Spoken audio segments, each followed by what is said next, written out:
नगरात राहतो. आमच्या एरियात एक हरिकाका राहतात. त्यांची एक वडापावची टपरी आहे. आमच्या एरियातले बरेच लोक तिकडे वडापाव भजी खायला जातात. नेहमीप्रमाणे आम्ही त्यांना हट्ट केला की हरिकाका हरिकाका आम्हाला एक वडापाव द्या ना. त्यावर हरिकाका म्हणाले, अजिबात मिळणार नाही.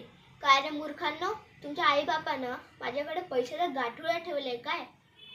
मी म्हणालो, द्या ना हरिकाका, एक वडापाव. काय हो तुम्ही?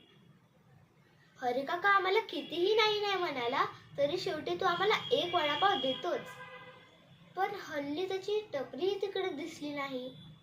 यावर मी आईला विचारायला गेलो. आई म्हटली, हरिकाका देवाकडे गेला आहे. देवाकडे म्हणजे?